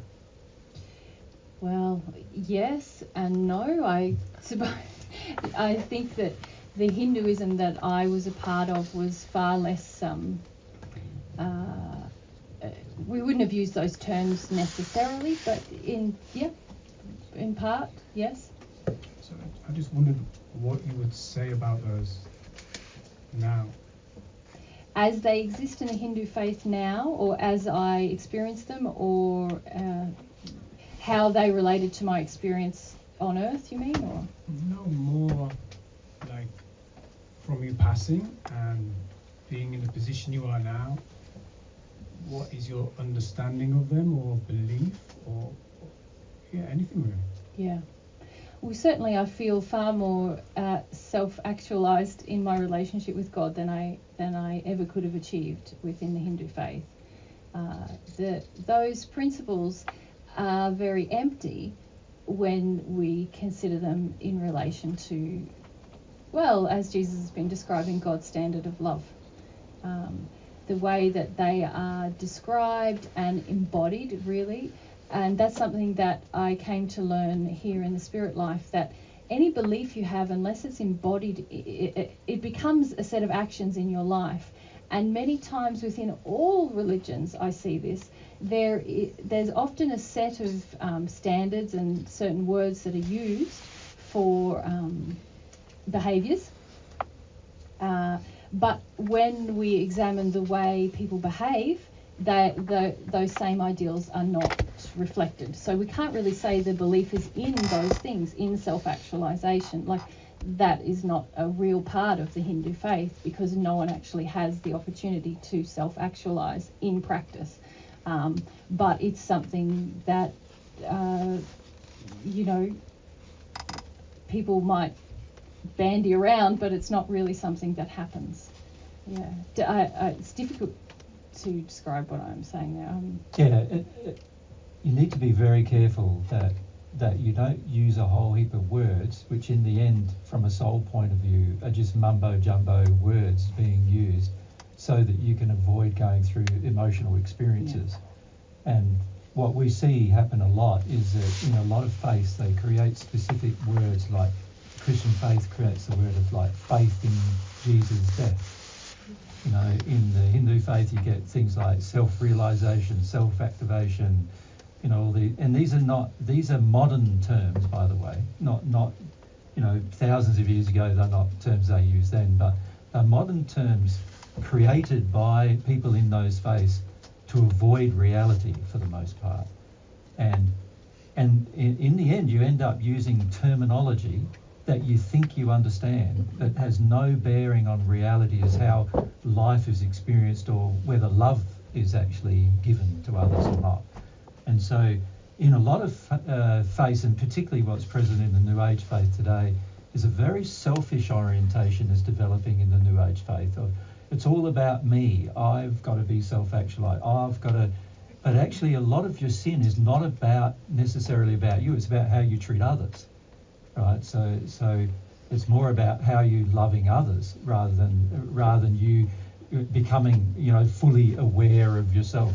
And in fact, full awareness of yourself is not actually possible unless you're also at the same time capable of loving others. So and in fact, most of our sins that we commit on earth are due to how we've treated others rather than how we treat ourselves. Most people on earth favour themselves over others. So, and a lot of these words are created to encourage the favour of self over others. And in fact, in that regard, you could say they become sort of like slogans or, you know, what do they call it when everyone gets together and chants mantras? Yeah, to guide one's life into more selfishness. And you've got to be very careful about that. Yeah. All right, well, I think we've asked enough for this time, yes? Thank you for having me, everybody. Yes. Thank you. And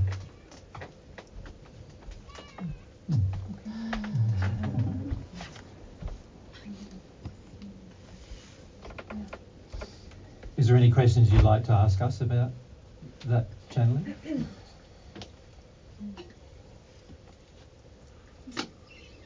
Spoke for itself.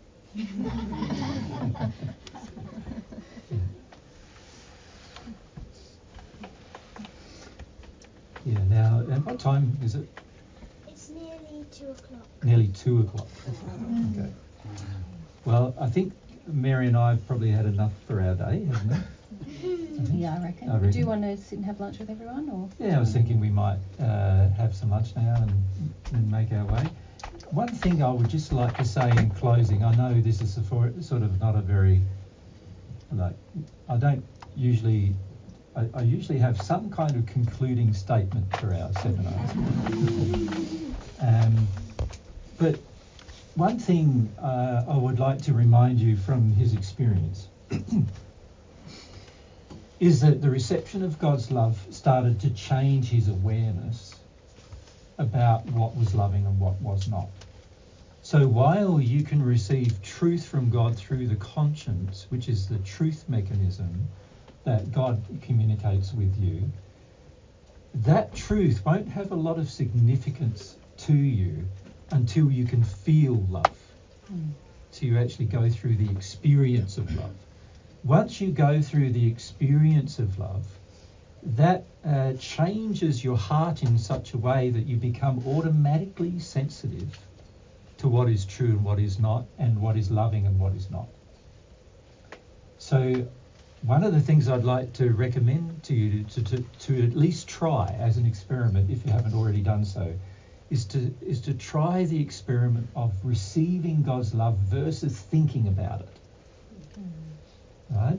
So we've talked a lot about principles, right, over the last 3 days, haven't we? We've talked about the principles of love. They are principled.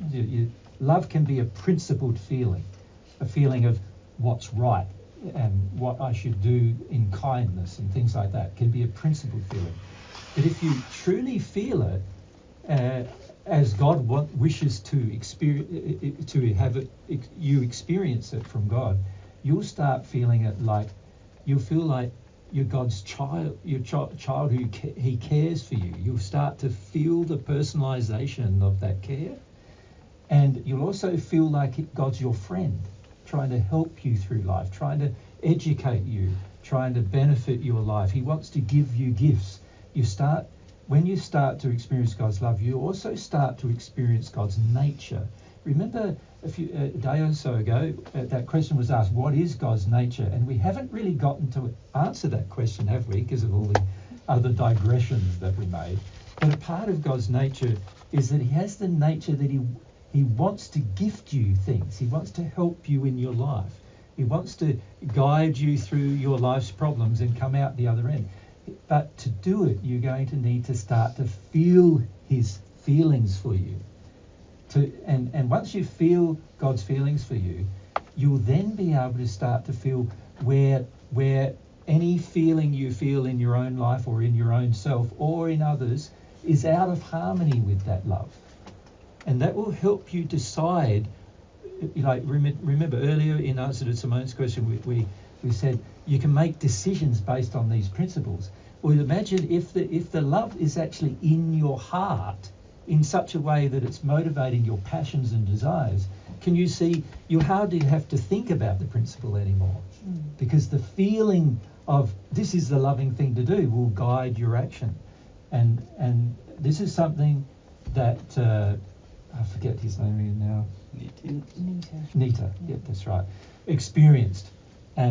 Nita experience when he experienced that transformation.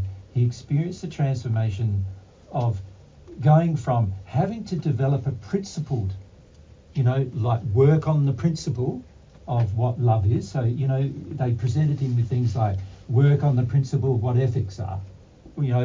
Don't demand of others what you wouldn't do for others.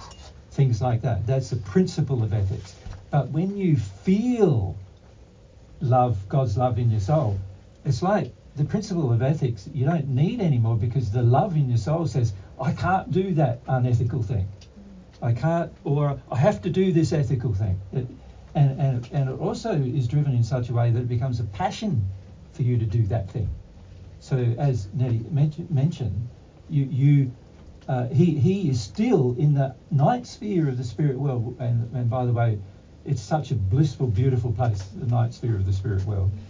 He's still coming to earth, which you imagine the contrast between where he lives and earth. It's a major contrast between those two places. He's still coming to earth because he feels like the love in him now makes him feel like, I want to help all those people who are going to be harmed in the same manner I was. I want to, and he doesn't feel like God's having to tell him to do it. He wants to do it for himself. So when you first start developing principles, you start going, what is that principle? What does that mean? Try to work it out. Try to intellectually, arrange yourself in such a way that you understand the principle and so forth. But the beauty of receiving God's love is that the principle gets written on your heart in a passionate sort of desiring way, which is what love does. And in that process, God's love entering your heart, it's like the principles of love get written there. And now you don't need to think about them anymore. They become automatic in the way in which you act and the way in which you behave and the choices you make and the decisions you engage. So that's the benefit of receiving God's love, actually receiving God's love into your heart, rather than just talking about God's love or thinking about God's love. Now, that requires, and it's going to, as it did with him, require an emotional, you're going to go through emotions when that happens. You're going to go through changes when that happens. Some of those changes are going to be like, remember the lead up to that experience for Nettie was, he was scared of it. You're going to have some fears to experience, but don't put it off just because of those things. So that's what I'd encourage you to do. No more questions, because otherwise we'll keep going all day. So we'd like to thank Mary and I would like to thank you for your time. It's been lovely to meet. It's so lovely to many meet of so you. many new faces. New faces. All of you that we've met. Yeah. It's lovely. And normally we would have a discussion about what our plans are for the future, but we don't really have time for that right now. We may get around to it next week for those people who are. Most of you are probably not going to be here next week, right? Because that's a completely new group, as far as I understand. It's Yeah. pretty close Is anyone to fully booked. here next week? Yeah. Oh, no. A few. Oh no. Yeah. Yeah, I There's think still some I spaces. think there's 3 spaces left. I think. Yeah. And as you saw. This time, a few people generally don't rock up either, so that's a fairly common, unkind, by the way, thing, isn't it? Because every time they book a seat but don't come, it means somebody else who wanted to come can't come. So just remind you that in future, if you come to our events and you can't attend, make sure you cancel your own seat so somebody else can come. Yeah. We don't really need tickets. Like we don't really. It's just because the spaces are limited. That we have to try to accommodate the space to the amount of people that. And a lot of times we're hiring venues ourselves, and we need to know how big that venue needs to be for the people who are coming and things like that. That's why we do tickets. But the reality is we'd prefer not to, but it's pretty hard nowadays. If you hire a venue for 50 and 100 people come, it's pretty tricky. It's pretty tricky fitting them in. Can we please thank Yvette and Andy again?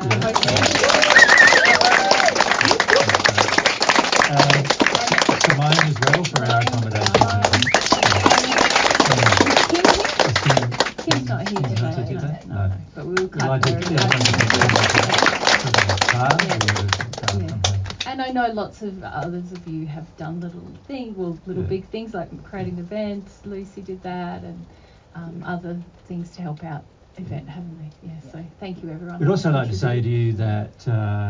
We obviously can't do these things without your donations.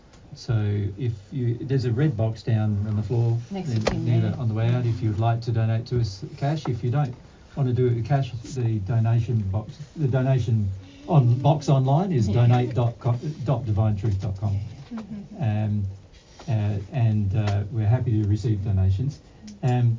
We use all of these donations just mostly. Well, obviously when we travel we have a lot of expenses, and at the moment we're a bit behind with covering those expenses, but we generally find that usually by the time we've done a trip, usually everything's sort of break even generally. So that's what we're hoping that will happen this trip, and if that does happen, then it obviously allows us to also contemplate our next trip. If there is a huge shortfall from this trip, obviously we've got to wait until we receive enough donations normally before we cover that shortfall, before we can contemplate another trip. But generally what we find is that what we're hoping to do is to do one of these trips every year.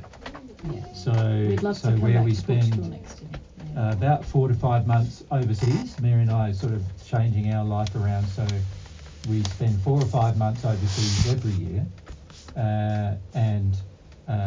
we have the potential of that. Obviously the donations will determine whether it happens or not, but we have the potential of that, and also a couple of months of the year we'll also be going around Australia as well, teaching people there as well, and then we'll have probably 5 months or 5 months or 6 months home where we live. So that's our general plan for the future. We are wanting, the next time we come actually, we're hoping that when it comes to Europe, we'll probably only be visiting Portugal, but it will be probably in the north of Portugal. So it'll be up, sort of probably the bigger events will be at Porto in the north, and that's the area we're sort of looking at the moment. And any smaller things might be at some smaller town sort of outside of Porto, or into the hills, between that and the Spanish border in the north. We'll see how we go. You never know. We might. So we're thinking in Europe, and we're not talking here in England. We will visit England next year as well, probably. It may be a shorter location than we spend in Portugal, but a shorter time. But next, we've already found in this visit we've put too much on our plate, and sort of we're doing these events 2 or 3 days every week, and for 4 months, so it's a bit much. Yeah, for 4 months, and obviously we also have to get to the next event. So you know, basically after next weekend, our normal run of the mill thing is pack up Sunday, leave Monday, arrive the new place. We have got to travel nearly 4 hours to the new location after we arrive. So we're going to be, it's going to be 8 o'clock at night probably when we arrive. We've got to also get some, food for the next day and get into our accommodation, and then usually we have a day or 2 rest, and then we're straight into the next event, setting up the next event and so forth. So we're finding that the way we've organised this trip was a bit busy already, and we've only like a third, or not even a third of the way through yet.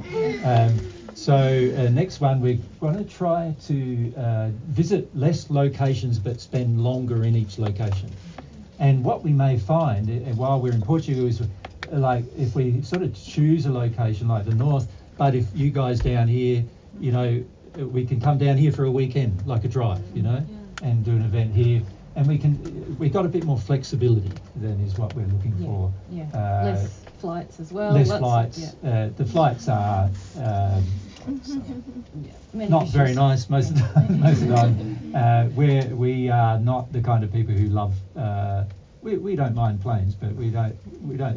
Not the kind of people who are doing this for holidays or anything like that. So, our main goal is to share God's truth around the world, and we're going to do as much as we can to do that. But we also need to make sure we look after ourselves in the process, obviously. Yep. Emma, you want to ask? I just wanted to say... Mike, if we might. Yes. I just wanted to say, if people did want to hear more about your future plans, you spoke a lot about it at the previous talks, and they're on YouTube now.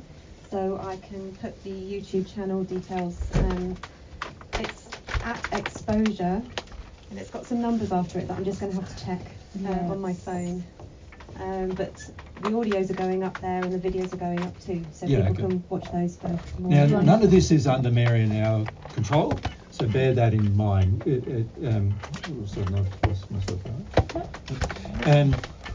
A lot of people just help us out, people with video and whatever, and they just put it on their own sites. So just be aware that the stuff that's on our site is what's under our control. So if there's other things on that site, you might have to wade through things that are what Mary and I believe are not true. But obviously, if there's a recording of us, we try to make those recordings as accurate as possible. And for most people, they barely edit them; they just put them up and they allow that. So, what is the actual address? Em? I can get it off my phone. You'll get it off your phone, no worries. At the same time, because that's online, so and Emma has an email list that's reaching a limit of the download. Correct. So I will either re-upload hers or mine. Although some got wasted. The problem with email lists is they're so hard to maintain, and the bigger, to post it the further our trip goes on, there's like thousands of people that want to get on the email list, and eventually it's not going to work. So it would be better if I create some link that where everybody could access download it from the cloud or something. Sorry.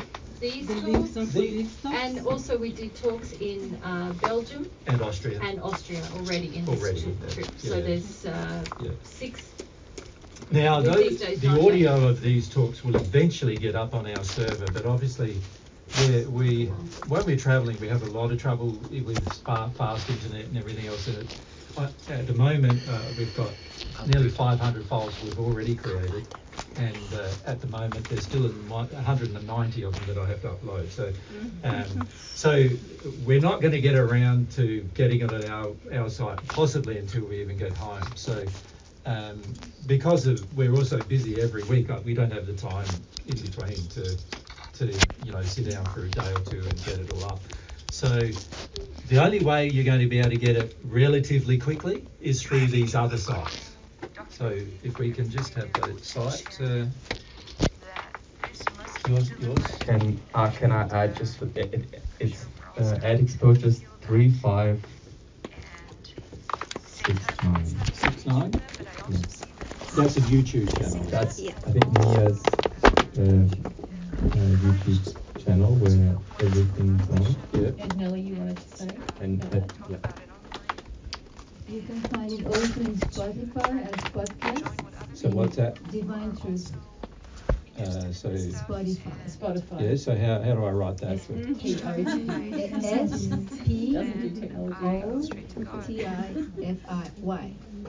Spotify, it's a place where... And the account is...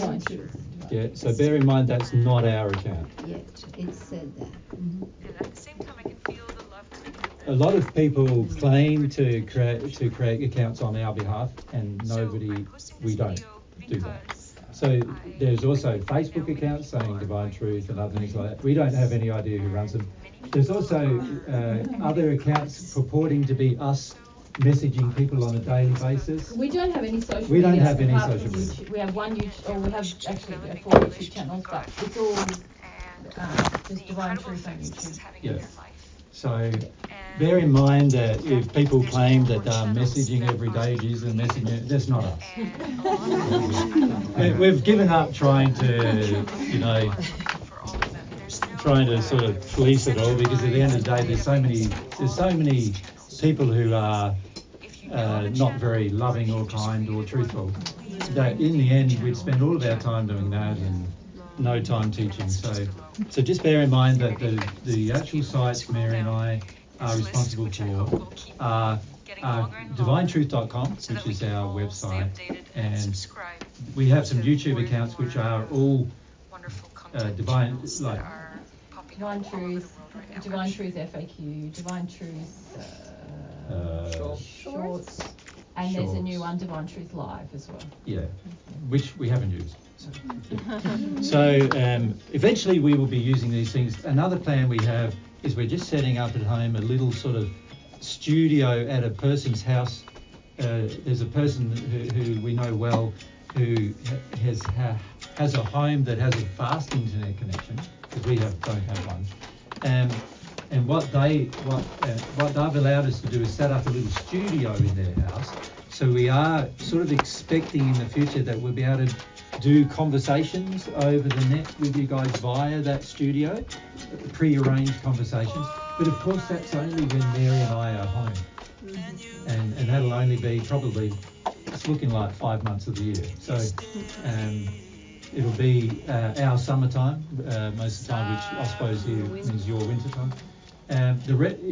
What we're planning to probably do in our travels is mostly travel in the summertime, in the northern summertime, with the exception if we visit places in the southern hemisphere, then we might change our arrangements. But when it comes to the northern hemisphere, we just find it's a lot easier and there's a lot less interruption to travel in the summertime.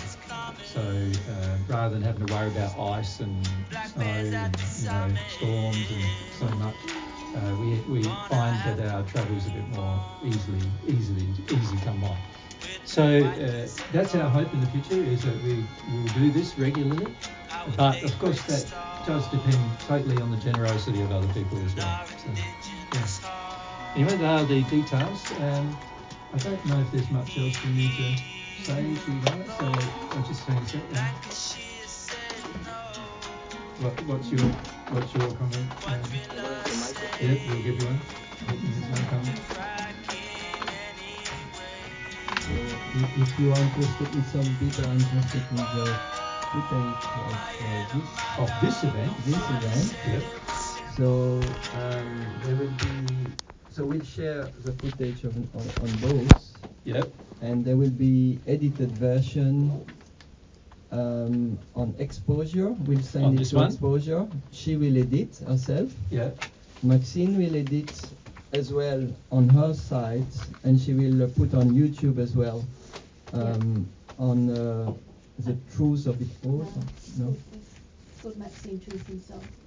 Maxine Truth and Soul. So what's that called again? YouTube Maxine Truth and Soul. Maxine Truth and Soul. So there will be an edited version of this. And the and is a proper and or?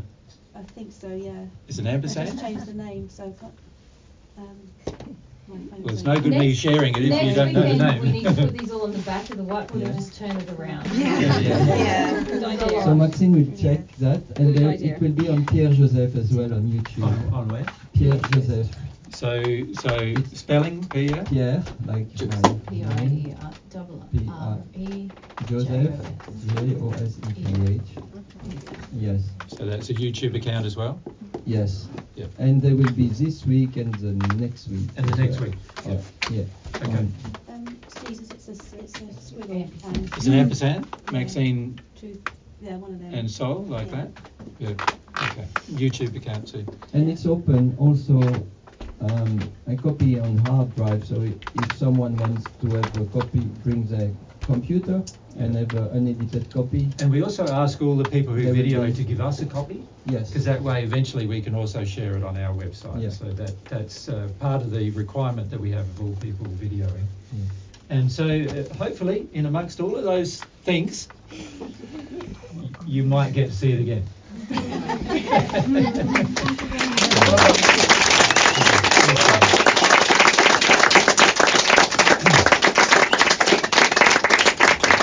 And we'll see some of you next week, eh? 2 days next week though, not 3 days. We need the Sunday to pack up. So. Yeah. Yeah. Thank you so much. Thank you.